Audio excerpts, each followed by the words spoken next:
Bismillahirrahmanirrahim. Assalamualaikum warahmatullahi wabarakatuh. Alhamdulillahilladzi bi ni'matihi tatimmu shalihat. Alladzi hadana li hadza wa ma kunna linahtadiya laula an hadana Allah.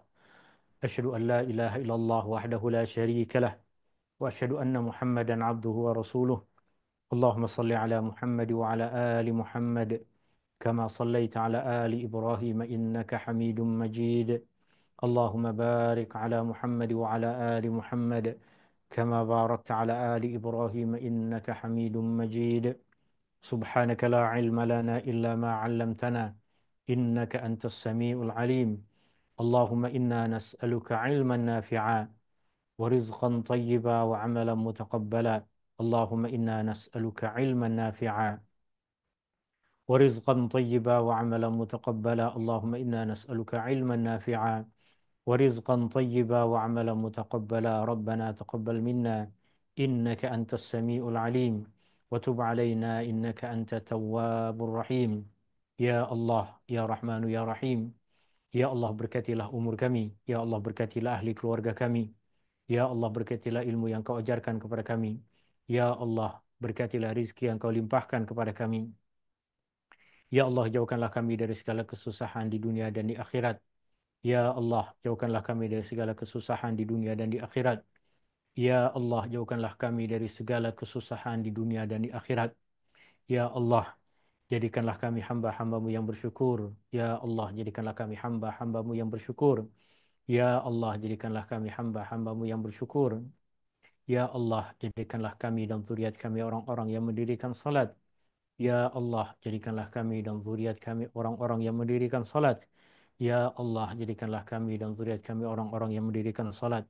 Rabbana taqabbal minna innaka antas samiul alim wa tub alaina innaka antat tawwabur rahim. Rabbana atina fid dunya hasanah wa fil akhirati hasanah wa qina adzaban nar. Wa sallallahu ala nabiyyi Muhammadin walhamdulillahi rabbil alamin.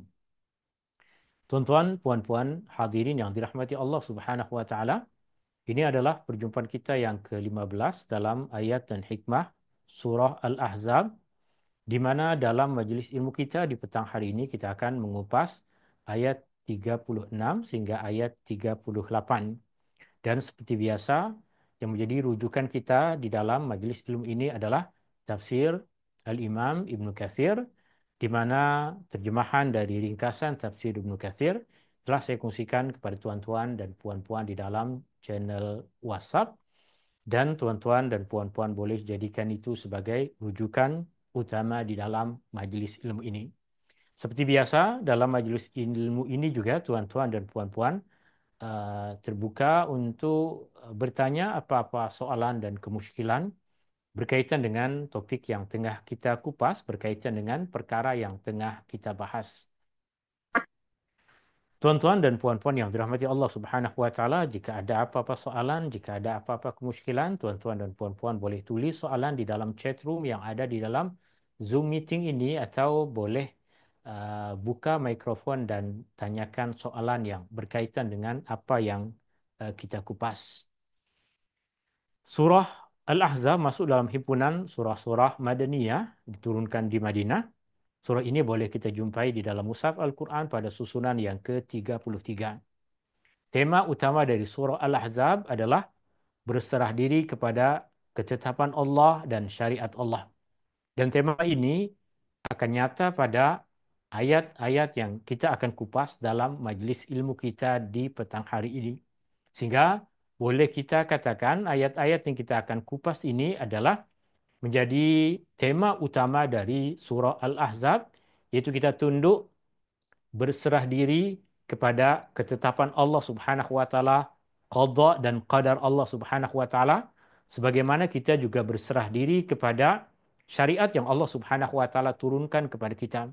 Tunduk kepada agama yang Allah Subhanahu wa taala turunkan kepada kita, tunduk kepada agama yang Allah Subhanahu wa taala utuskan Rasulullah sallallahu alaihi wasallam untuk sampaikannya kepada kita.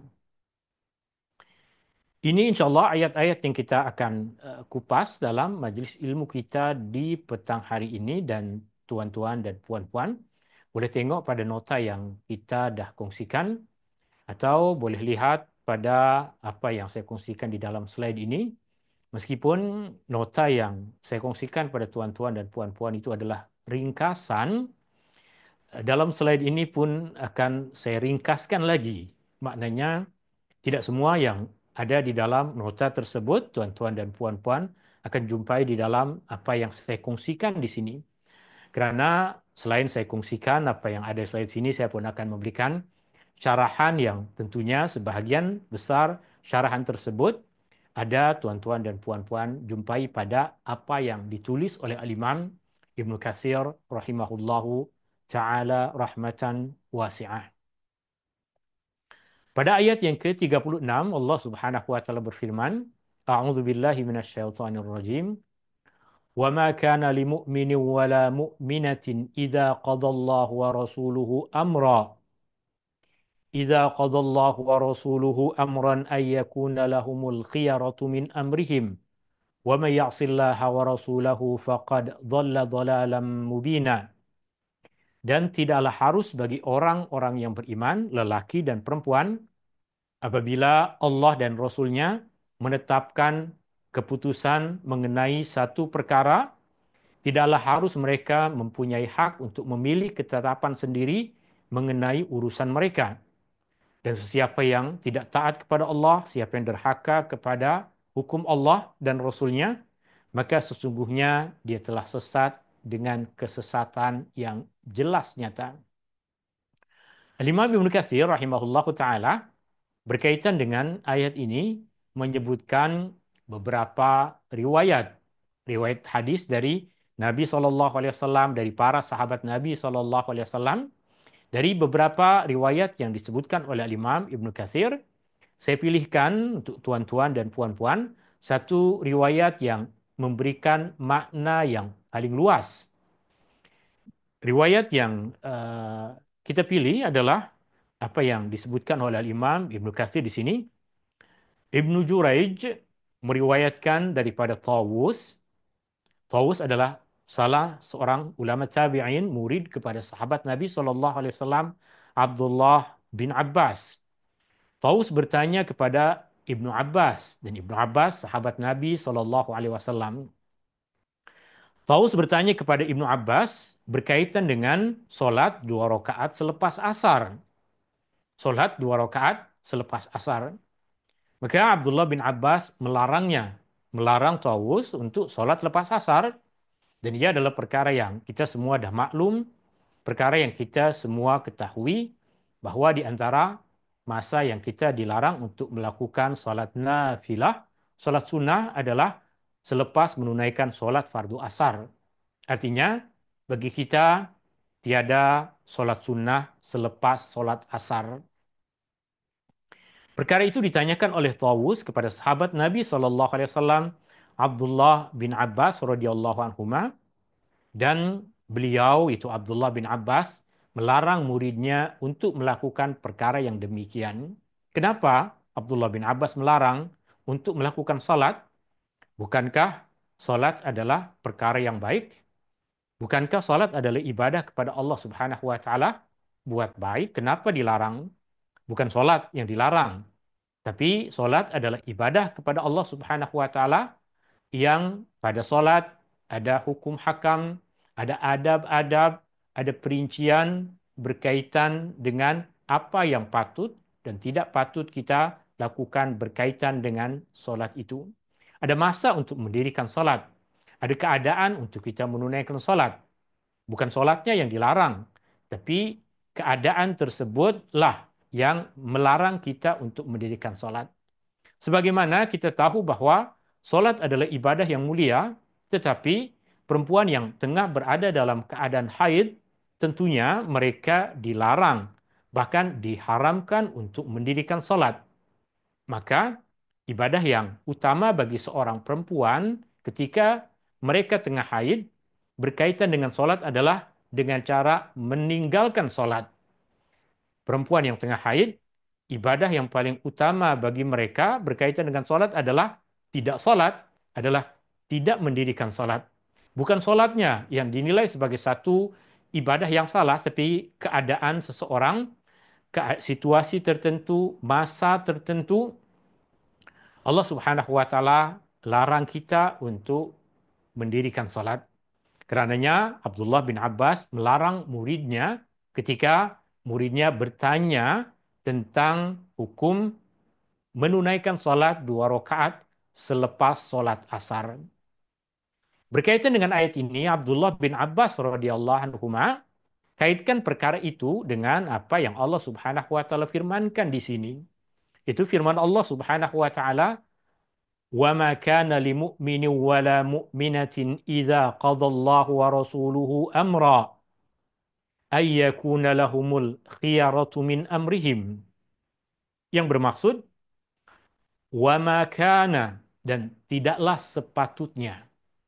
Makana tidak sepatutnya limu'minin bagi seorang beriman lelaki, wala mu'minatin dan juga tidak sepatutnya bagi seorang beriman perempuan, idza qadallahu wa rasuluh, apabila Allah dan Rasulnya telah memutuskan, telah menetapkan amran, satu perkara, an yakuna lahumul khiyarah, untuk mereka ada pilihan yang lain.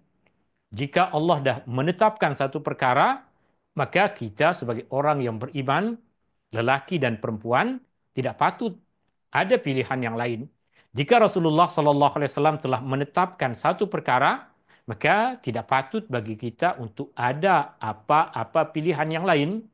Agama adalah apa yang Allah Subhanahu wa taala turunkan kepada kita, bukan suka ikut hati kita, bukan turut kepada pandangan kita. Apabila Allah dan Rasul-Nya telah menetapkan satu perkara, tiada satupun bagi orang-orang yang beriman, lelaki dan perempuan, untuk mereka memiliki hak untuk memilih pandangan-pandangan yang lain, memilih keadaan-keadaan yang lain untuk mereka menunaikan apa yang telah ditetapkan oleh Allah dan Rasul-Nya. Kemudian Al-Imam Ibnu Katsir menjelaskan tentang maksud ayat ini dengan mengatakan ayat ini adalah umum, dia bukan saja berkaitan dengan sholat 2 rakaat selepas asar. Apa yang disoal oleh Tawus kepada sahabat Nabi SAW, Abdullah bin Abbas radhiyallahu anhuma, yang kita semua dah tahu kenapa Abdullah bin Abbas melarangnya untuk melakukan solat 2 rakaat selepas asar, adalah kerana Rasulullah SAW dalam banyak hadis telah pun memberikan perincian kepada para sahabat berkaitan dengan masa-masa dan keadaan yang kita dilarang untuk melakukan solat-solat nafilah. Untuk kita melakukan solat-solat sunnah. Hukum hakam yang ada di dalam ayat ini tidak saja berkaitan dengan solat, tapi ia adalah umum dalam semua perkara. Apabila Allah dan Rasul-Nya telah menetapkan satu hukum, maka tidak ada ruang bagi sesiapa pun untuk menentangnya. Tiada pilihan, tiada pendapat, tiada pandangan yang lain. Maka dari sini kita akan mengetahui kenapa ada perbezaan pandangan di antara para ulama berkaitan dengan banyak isu. Perbezaan pandangan di antara para ulama terjadi pada perkara-perkara yang Allah dan Rasul-Nya tidak memberikan ketetapan. Apa yang sudah ditetapkan oleh Allah, apa yang sudah ditegaskan oleh Rasulullah SAW, tidak akan kita jumpai adanya perbezaan pandangan. Semua umat Islam bersepakat bahwa solat subuh 2 rakaat. Kenapa? Karena Rasulullah SAW sudah menegaskan tentang perkara itu. Tapi berkaitan dengan membaca kunut di dalam solat subuh, ada kelapangan, ada keluasan. Kenapa? Karena Rasulullah SAW tidak memberikan kata putus berkaitan dengan itu. Rasulullah SAW tidak pernah mengatakan, bacalah kunut di dalam solat subuh, atau Rasulullah SAW pun tak pernah mengatakan, janganlah membaca kunut di dalam solat subuh. Maka pada perkara yang ada perbezaan pandangan di antara para ulama, kita akan tahu bahwa dalam urusan tersebut, dalam perkara tersebut, dalam hukum hakam tersebut, Allah tidak memberikan kata putus.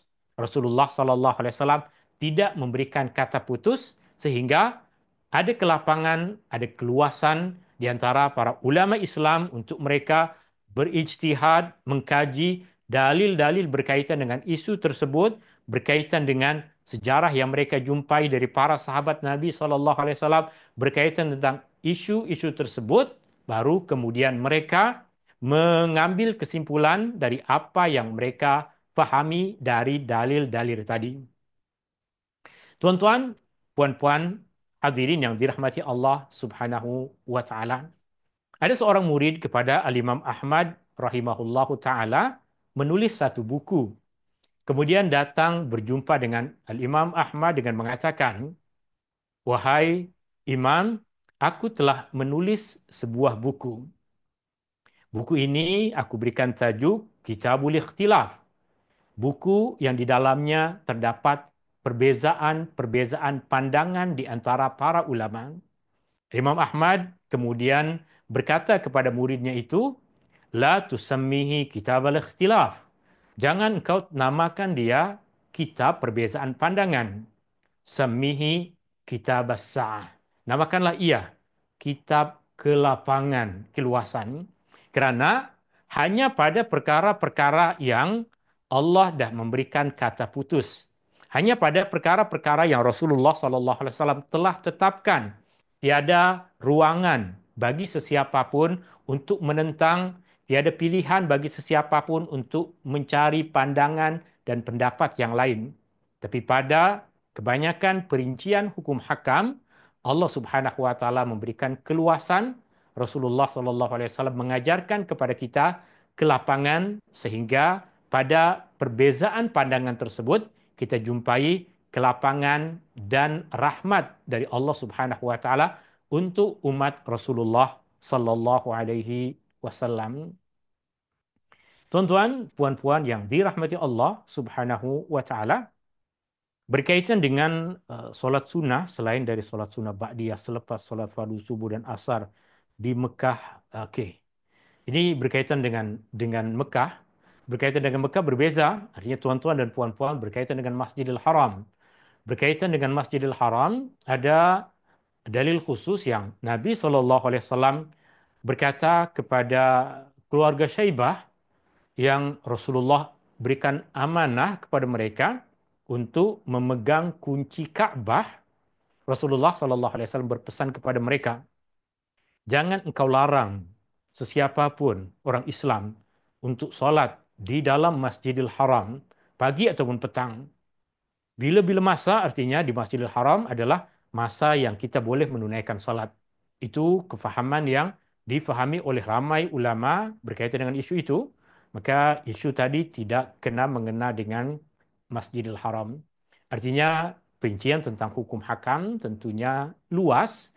Kita bukan tengah secara khusus membahas tentang hukum hakam solat selepas asar.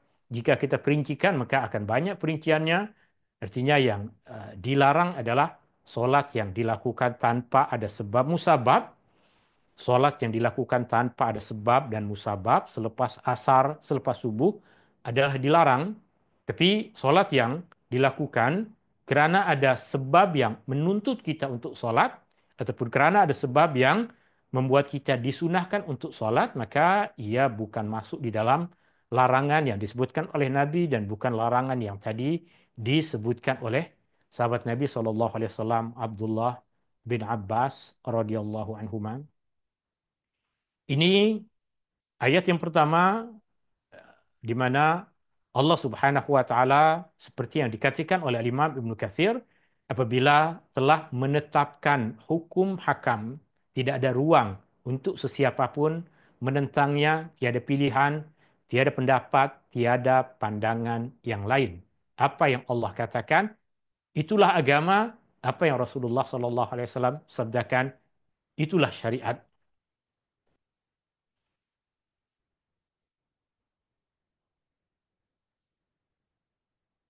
Maaf. Sebagaimana yang Allah Subhanahu wa taala firmankan di dalam ayat Al-Quran yang lain dalam surah An-Nisa ayat 65,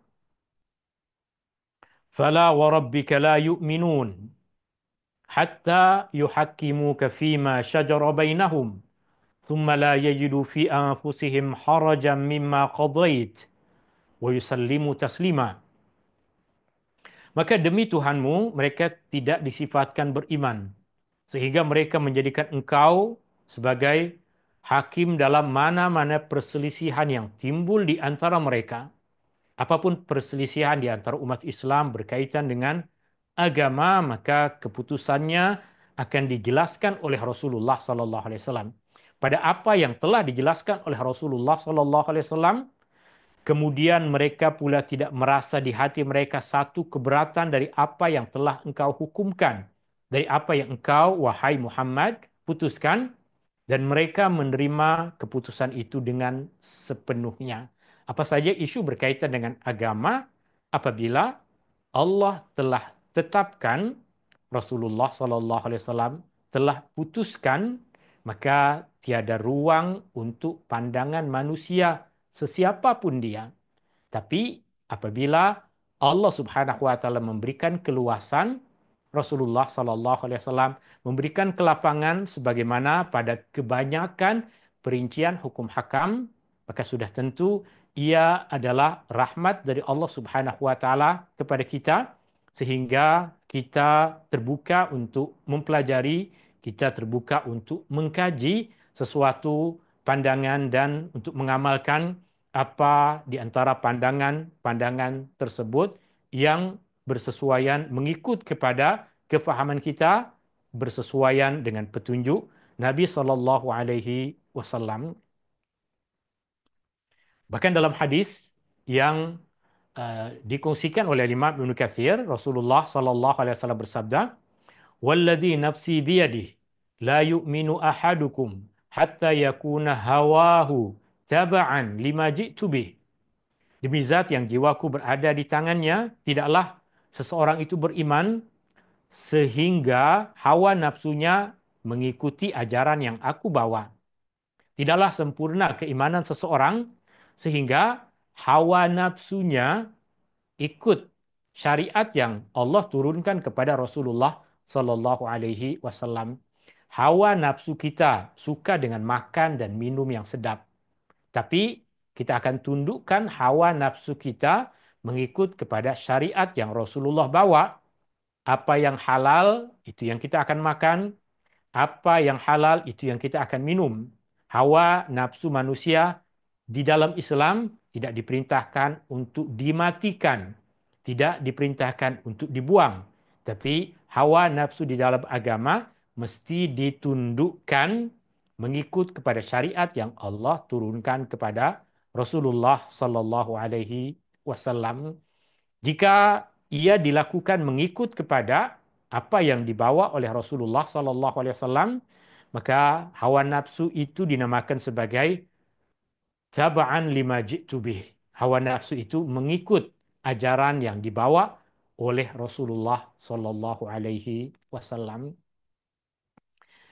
Oleh kerana Allah Subhanahu wa taala telah menegaskan kepada kita bahwa ketetapan yang Allah tetapkan berkaitan dengan agama, berkaitan dengan syariat, tiada sesiapa pun di antara manusia yang berhak untuk memilih syariat dan pandangan yang lain, maka Allah Subhanahu wa taala berfirman selepasnya masih pada ayat yang sama, "Wa may ya'sillaha wa rasulahu faqad dhalla dhalalan mubina."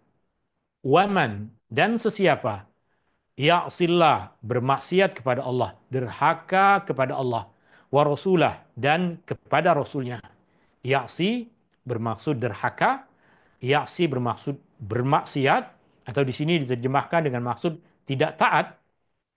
Allah wa rasulah kepada Allah, kepada hukum hakam Allah, kepada hukum hakam yang dibawa oleh Rasulullah, faqad dhalla dhalalan mubina, maka sungguh dia telah sesat dengan kesesatan yang nyata.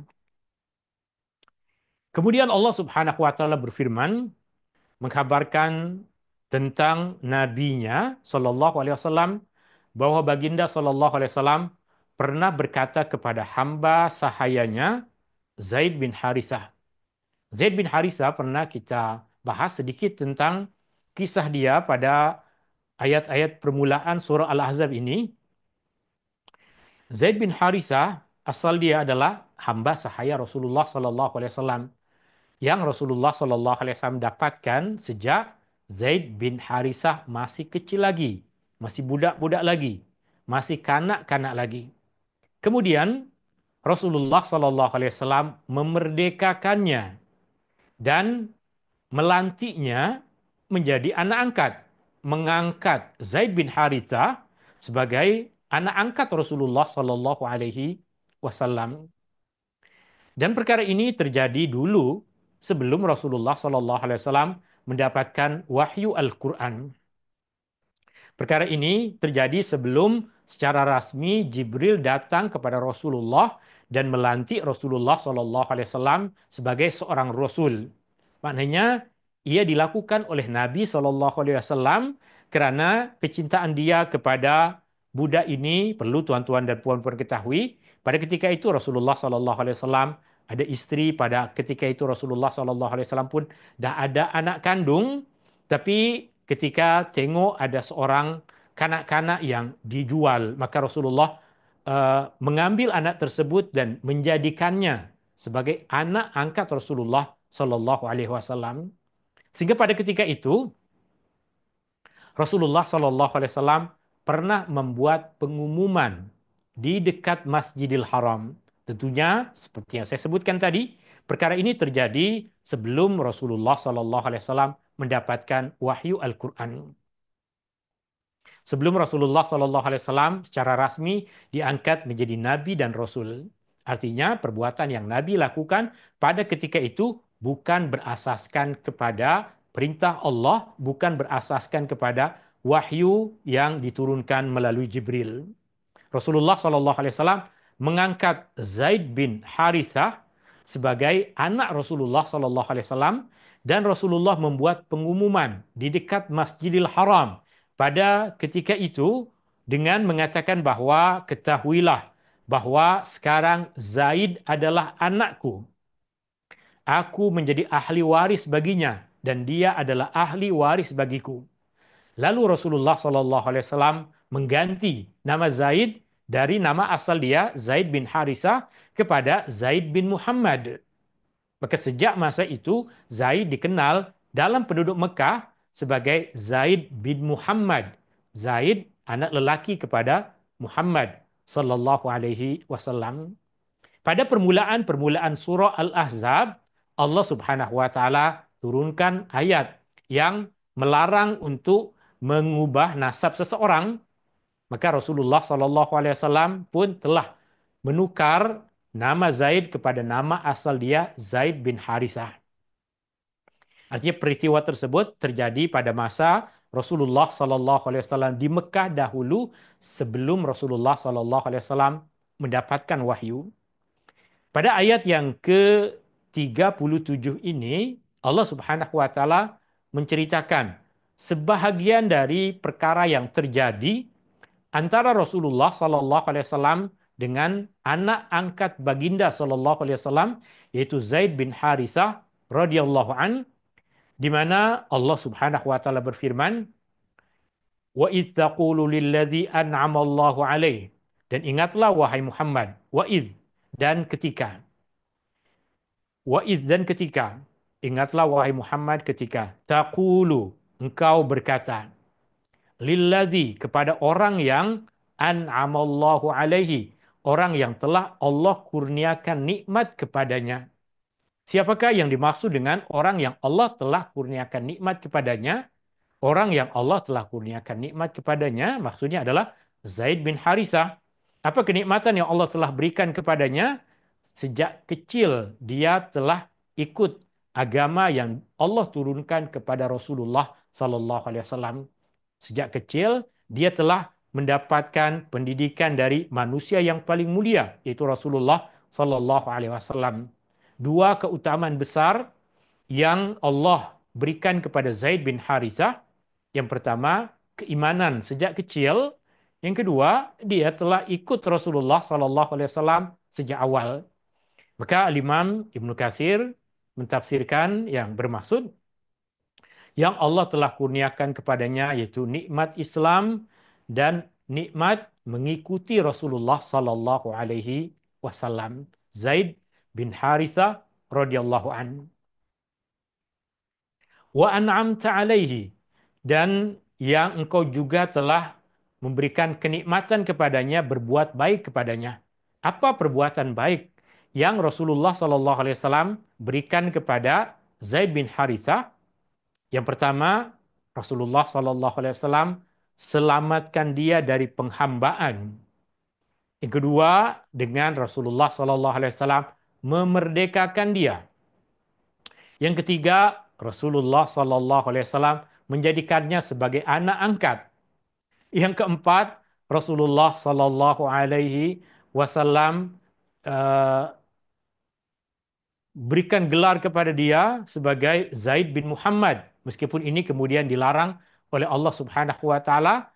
Dan yang kelima, Rasulullah Sallallahu Alaihi Wasallam mendidik Zaid bin Harisah semenjak kecil lagi. Itu banyak kebaikan yang Rasulullah Sallallahu Alaihi Wasallam berikan kepada anak angkat Rasulullah Sallallahu Alaihi Wasallam ini, yaitu Zaid bin Harithah.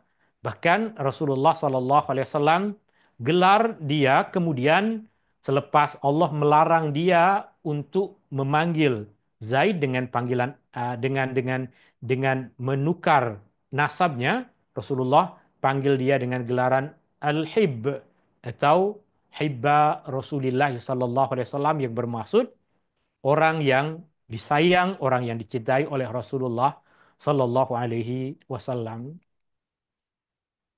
Ini Al-Imam Ibnu Katsir sebutkan hanya satu berkaitan dengan kebaikan yang Rasulullah Sallallahu Alaihi Wasallam berikan kepada Zaid bin Haritha, yaitu telah memerdekakannya daripada penghambaan.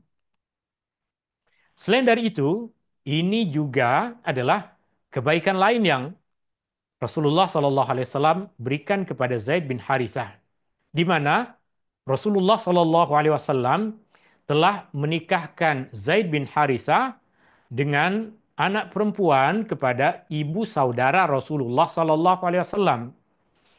Ada ibu saudara Rasulullah Sallallahu Alaihi Wasallam, adik beradik kepada bapak Rasulullah, yaitu uh, Umaymah.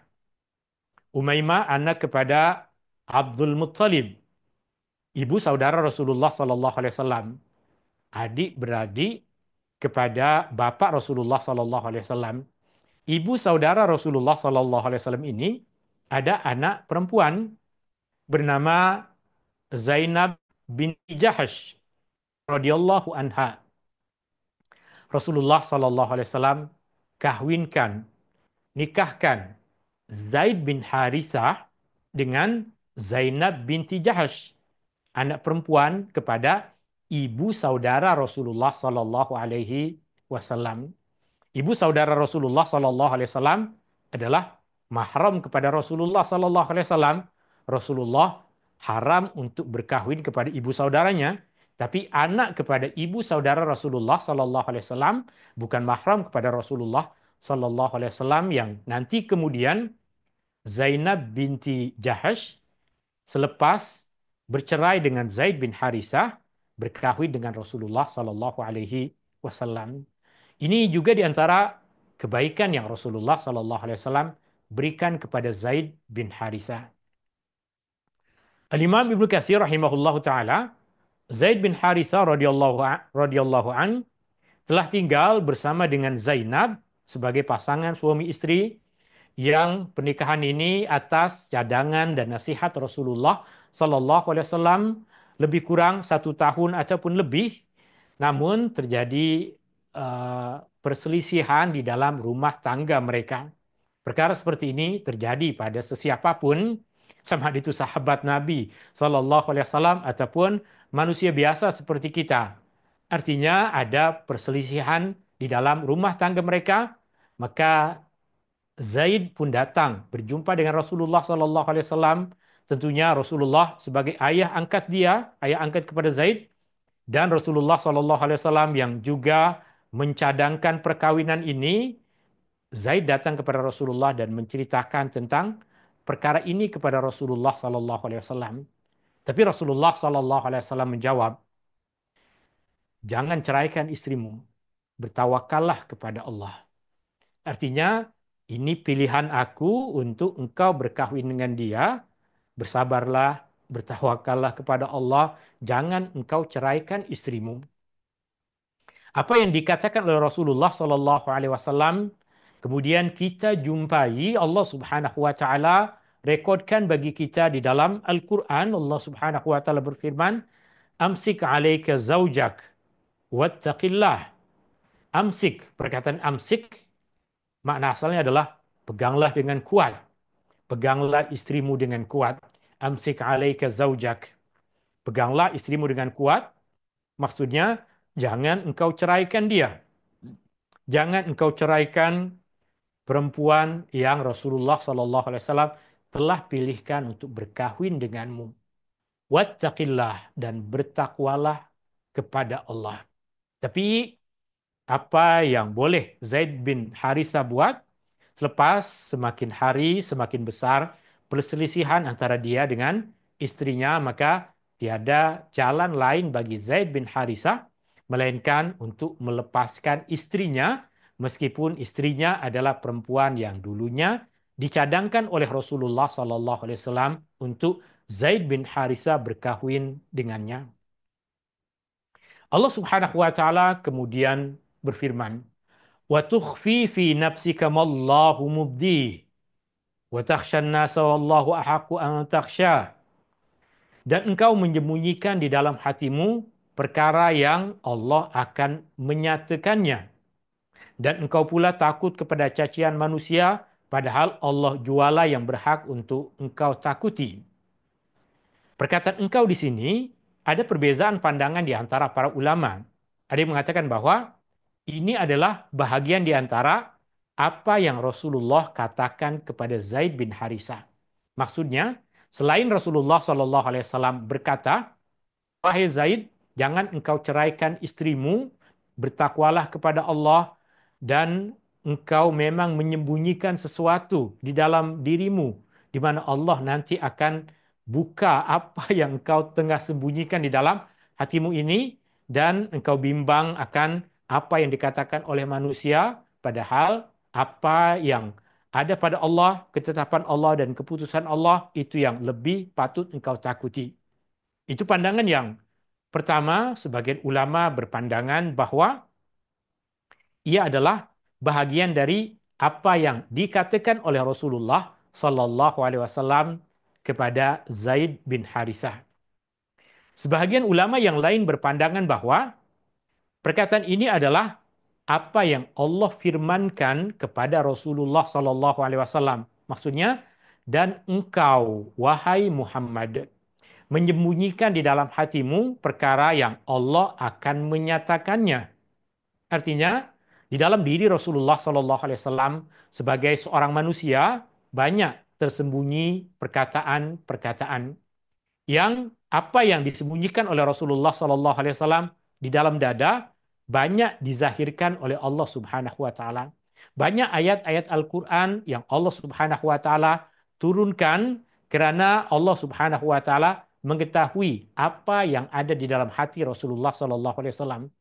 Sebagai contoh misalnya, selepas Rasulullah Sallallahu Alaihi Wasallam hijrah ke Madinah, di mana Allah perintahkan umat Islam untuk sholat menghadap ke arah Baitul Maqdis, hati Rasulullah rindu kepada kiblat Nabi Ibrahim, yaitu Ka'bah.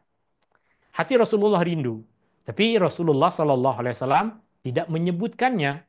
Rasulullah Sallallahu Alaihi Wasallam hanya mengisi banyak hari dengan termenung dan selalu tengok ke atas. Qad nara taqalluba wajhika fis sama, falanwalliyannaka qiblatan tardaha. Berkaitan dengan peristiwa tersebut, Allah Subhanahu wa taala berfirman, sungguh kami banyak kali melihat engkau wahai Muhammad memandang ke langit, dan sungguh kami akan kembalikan engkau kepada kiblat yang engkau mahu, kiblat yang engkau ridhoi. Artinya, banyak ayat Al-Quran yang Allah Subhanahu wa taala turunkan mendedahkan kepada kita, membuka bagi kita apa yang dulu ada di dalam hati Rasulullah Sallallahu Alaihi Wasallam, tapi Rasulullah tidak mengucapkannya, tidak mengungkapkannya karena Rasulullah Sallallahu Alaihi Wasallam malu kepada Allah Subhanahu wa Ta'ala. Itu dua perbezaan berkaitan dengan ayat ini. Kemudian Allah Subhanahu wa Ta'ala berfirman, "Falamma qada Zaidun minha watara zawwajnakaha." Kemudian setelah Zaid selesai habis kemahuannya terhadap istrinya, artinya seperti yang tadi kita sebutkan, perselisihan di dalam rumah tangga mereka sudah tidak lagi dapat dikawal oleh Zaid bin Harithah, maka Zaid bin Harithah pun menceraikan istrinya. Selepas Zaid bin Harithah bercerai dengan Zainab binti Jahash radhiyallahu anha, maka Allah Subhanahu wa taala nikahkan engkau yaitu Muhammad sallallahu alaihi wasallam dengannya, dengan Zainab binti Harithah tadi. Artinya apabila Zaid telah menyelesaikan urusannya dan menceraikannya, menjatuhkan talak ke atas istrinya, Allah Subhanahu wa taala menikahkannya denganmu wahai Rasulullah, dan yang mengurus pernikahannya denganmu adalah Allah Subhanahu wa taala. Maknanya yang menikahkan Zainab binti Jahash dengan Rasulullah sallallahu Allah Subhanahu wa taala selepas Zainab binti Jahash menyelesaikan masa iddahnya lepas bercerai dengan Zaid bin Harithah. Imam Al-Bukhari rahimahullah daripada Anas bin Malik radhiyallahu an bahwa Zainab binti Jahash radhiyallahu anha sering membanggakan diri di hadapan istri-istri Nabi Shallallahu alaihi wasallam yang lain dengan mengatakan, kamu semua dinikahkan oleh ahli keluargamu. Artinya yang menikahkan Aisyah kepada Rasulullah Shallallahu alaihi wasallam adalah ayahnya Abu Bakar, yang menikahkan Hafsah kepada Rasulullah Shallallahu alaihi wasallam adalah ayahnya yaitu Umar. Artinya istri-istri Nabi Shallallahu alaihi wasallam kebanyakan dinikahkan oleh ahli keluarga mereka masing-masing, oleh wali-wali mereka masing-masing. Tetapi Zainab binti Jahash dinikahkan oleh Allah Subhanahu wa taala.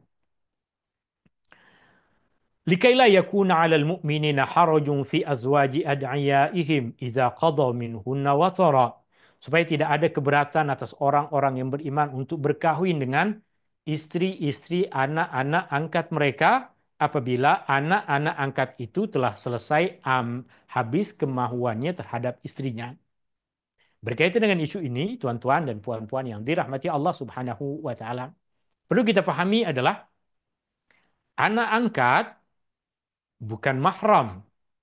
Anak angkat bukan mahram. Anak angkat berbeza dengan anak susu. Anak angkat berbeza dengan anak susu. Anak angkat artinya anak sama ada anak yatim ke atau anak yang memang sebenarnya ada ibu bapaknya tetapi dia ada kemampuan untuk mengurus anak tersebut, maka kita ambil anak tersebut sebagai anak angkat. Anak angkat bukan mahram. Melainkan apabila anak angkat tersebut disusukan oleh istri kepada suami tersebut, menyusukan anak tersebut ataupun dalam perinciannya boleh jadi adik-beradik kepada istri tersebut, menyusukan anak angkat tadi ketika anak angkat tersebut berumur kurang dari 2 tahun. Maka boleh menjadi anak susu. Boleh menjadi anak susu. Anak susu adalah mahram. Anak susu mahram. Tapi setakat anak angkat, dia bukan mahram. Sekarang kita ketepikan isu anak susu sebab ayat ini tidak tengah membahas tentang isu anak susu. Ayat ini tengah mengupas tentang anak angkat. Tuan dan puan ada mengambil anak angkat. Dan anak angkat tersebut, tuan-tuan dan puan-puan ambil, lepas anak tersebut berumur 3 tahun, 4 tahun, 5 tahun, maknanya tidak mungkin lagi dia akan menjadi anak susu.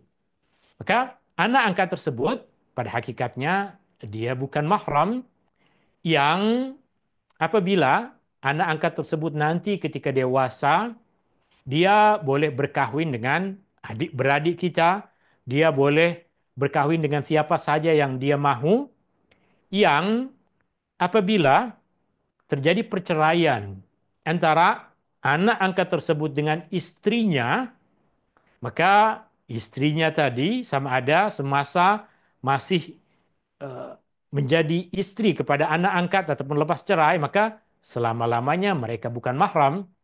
Ini yang dikupas di dalam ayat ini.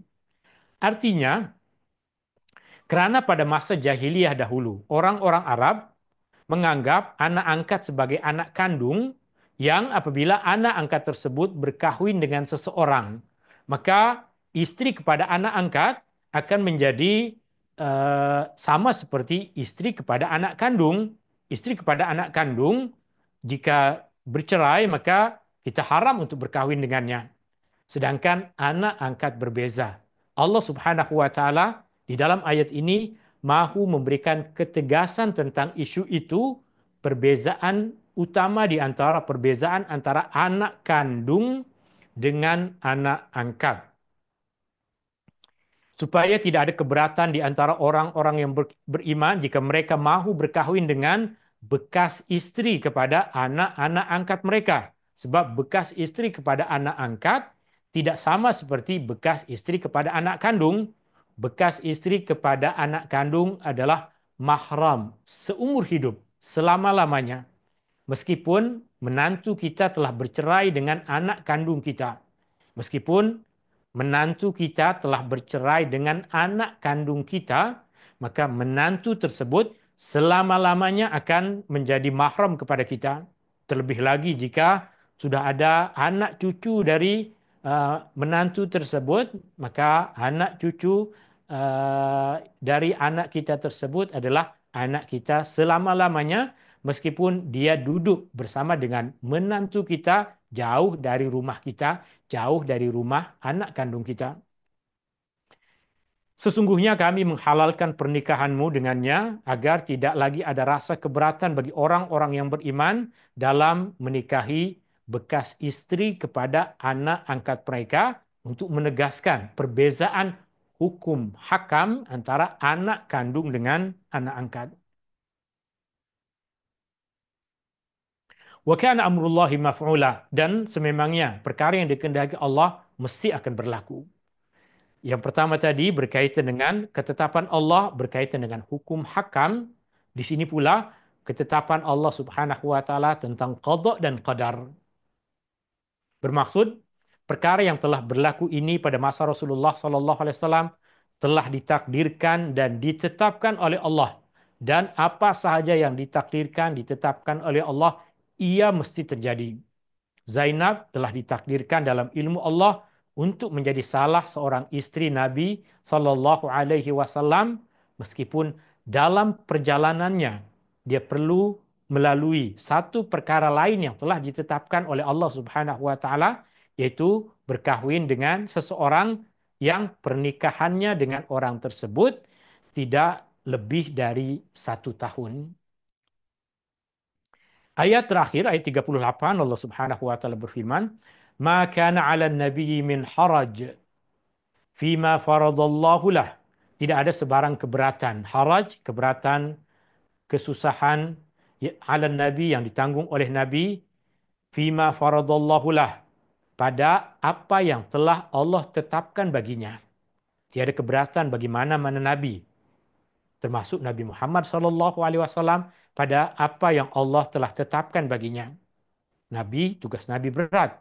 Maka terkadang Allah tetapkan ke atas Nabi perkara yang tentunya lebih berat dibandingkan dengan apa yang Allah tetapkan ke atas kita umatnya.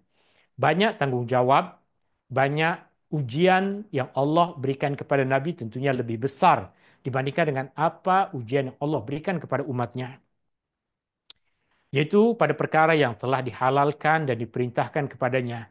Allah Subhanahu wa taala menghalalkan kepada Nabi perkara tertentu, Allah perintahkan Nabi dengan perkara tertentu, dan Nabi SAW tidak akan mendapatkan apa-apa kesusahan pada apa yang Allah Subhanahu wa taala syariatkan ke atas mereka. Sunnatullahi fil ladzina khalau min qabl. Yang demikian itu adalah sunnatullah, ketetapan Allah, peraturan Allah yang tetap, yang berlaku juga kepada orang-orang terdahulu, kepada nabi-nabi terdahulu.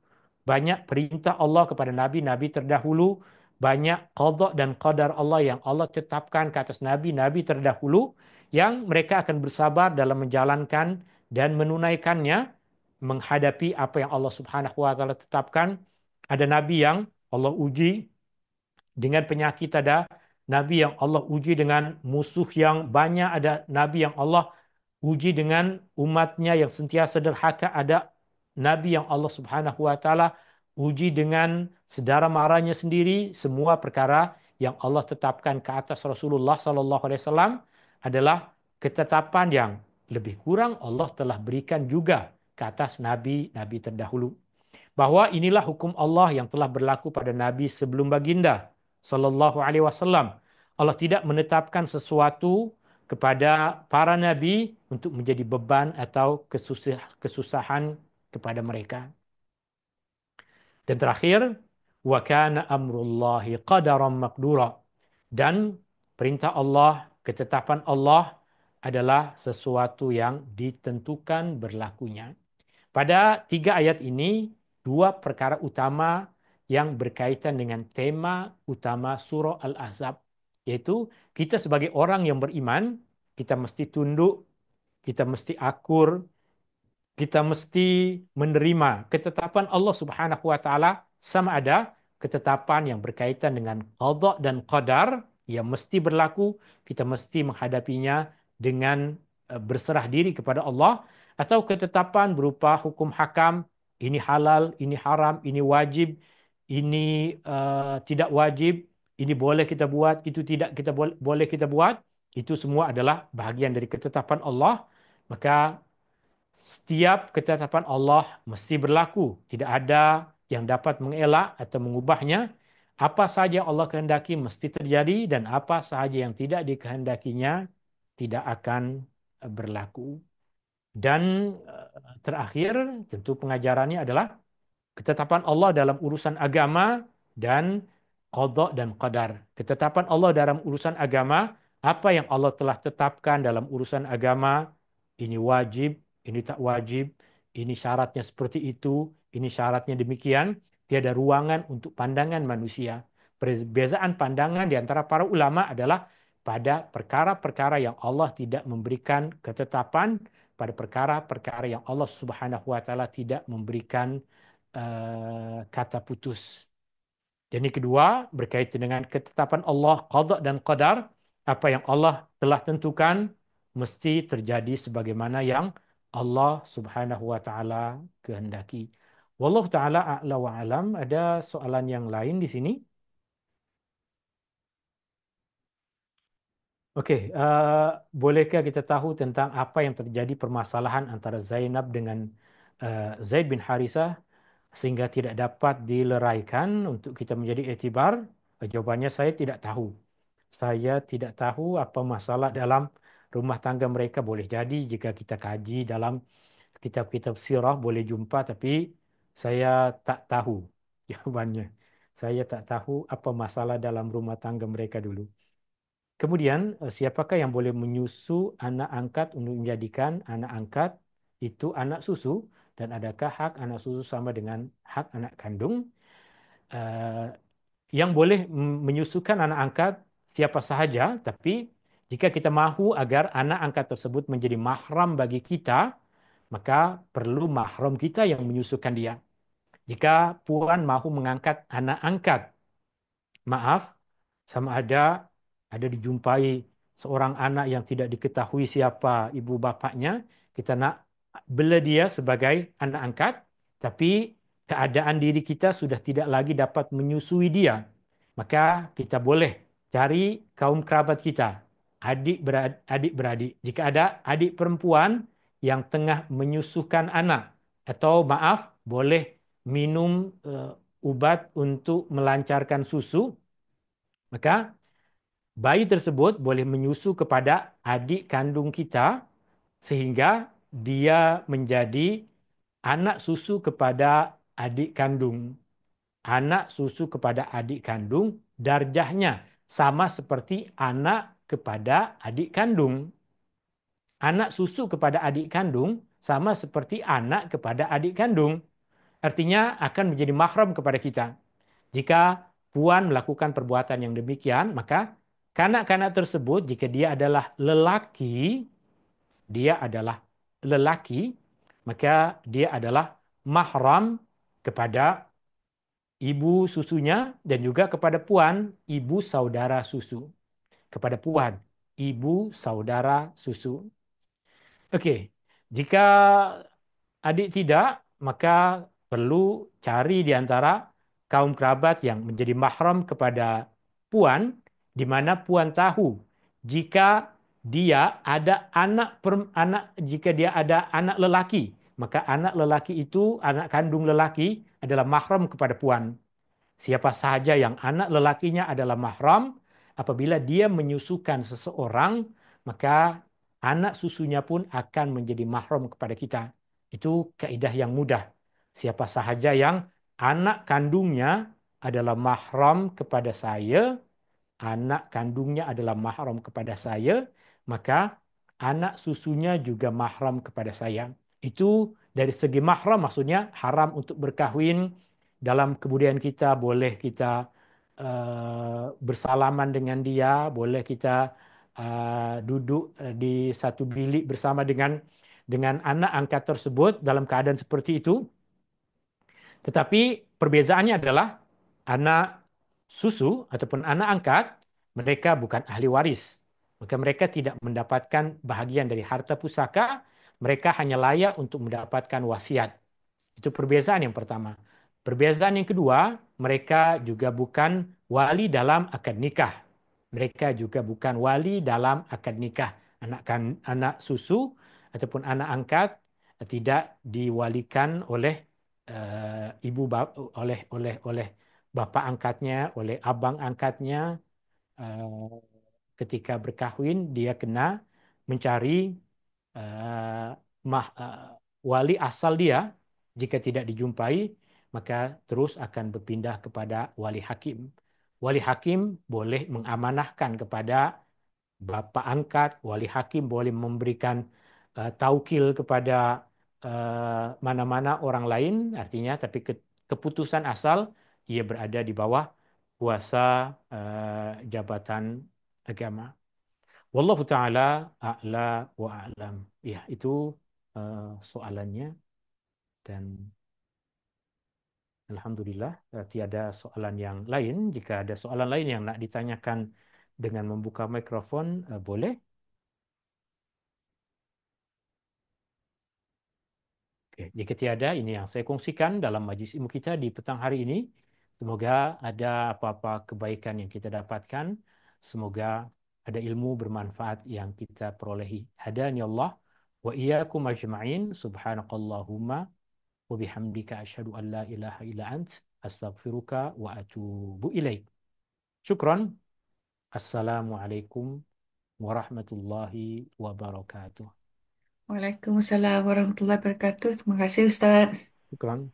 Insya Allah, terima kasih Ustaz. Jazakumullah khairan.